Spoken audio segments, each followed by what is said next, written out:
At this point in your career, you obviously can get actors that you're interested in. When you're writing a script, are you envisioning certain actors in these roles early on?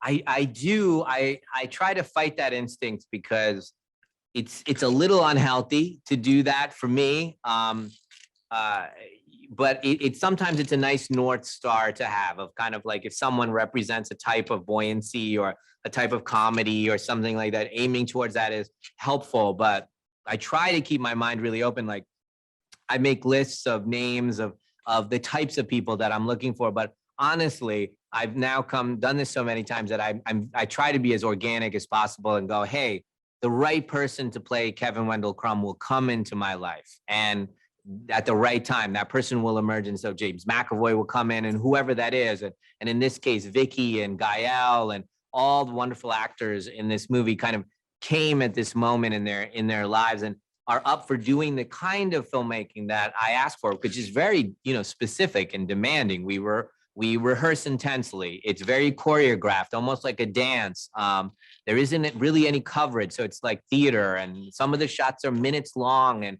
you have to just go with it like theater. And so it's a very different kind of. You really have to give yourself over and not protect yourself.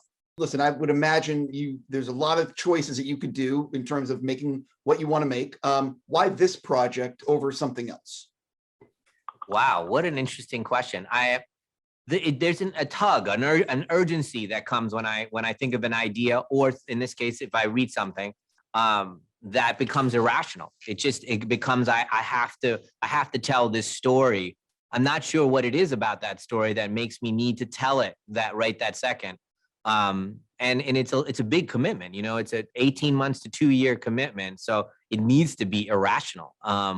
And I think maybe the cinematic opportunities or the emotional opportunities or philosophical opportunities or combination of all those three make it so that irrationality happens. And in this case, when I read that graphic novel, it was what was on my mind. My parents are getting older, my dad's struggling with dementia, and this was what's on my mind. And I need to work it out. And spending 2 years working it out and having cinema, the tools of cinema, sound, Atmos sound, and shooting on 35 millimeter and doing long angular dolly tracks and camera movements that are independent of the characters to show the heartlessness of time no matter what's happening to you. All those things felt important to me.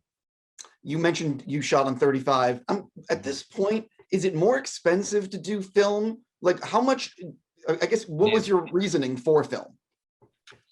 I mean, I love it. I love film. I love what it does. There is something about shooting in an environment like a beach or with water that only film can capture. And when you do it with digital, it has a coldness to it. It's almost because, I don't know why, maybe because you're looking at something so organic as sand and water, and film is a chemical, interaction. And there's something there about the organic nature of that. I don't know what it is, but film allows you to feel the most important things about looking out at the ocean or looking at a beach, whereas digital, it almost has coldness of everything's equal, too many details, and you don't know what to look at.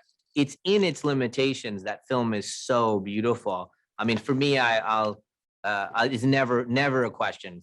Film is the best way, but it is more expensive to shoot on, considerably more expensive to shoot on film. And in this movie, we shot it during a pandemic, and there's only really 2 labs in the United States that even do it.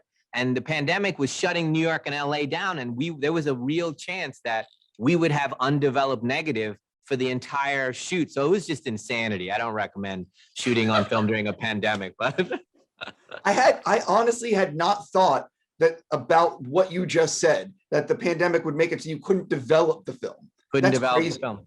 I know we had, worst case scenarios all planned out, fridges, what are we going to do if we have, canisters of undeveloped film in the Caribbean? What if there was a power outage? We need a generator on top of, a million things had to be thought about.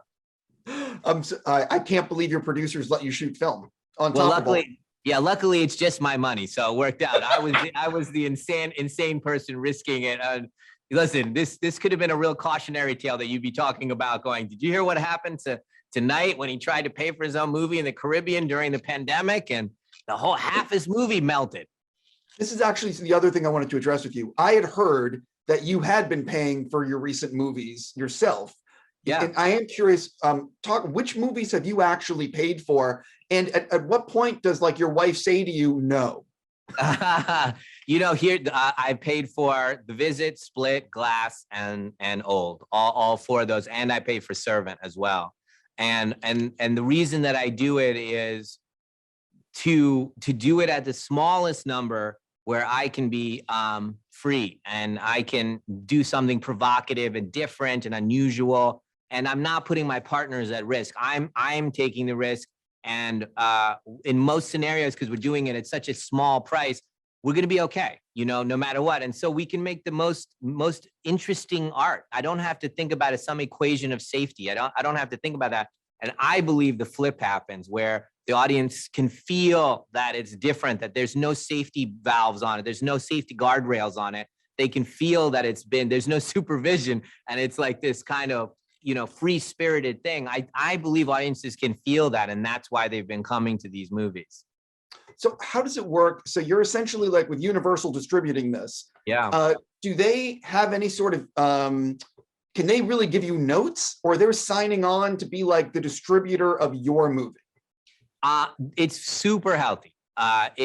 They are signed on to be the distributors. It's my movie, but I ask them to give me notes, whatever you want to give me. I don't have to do them, but I want you to give them to me. They're healthy, smart partners. So we have a really great relationship in that way. It's very respectful. I really look to them for advice.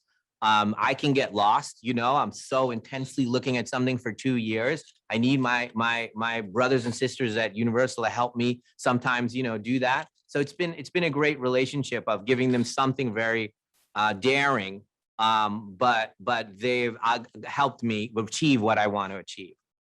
I got to stop there. I'm just going to say again, at some point, please let me talk to you about the ending, and have a fantastic day doing the rest of your interviews. All right, buddy. Take care.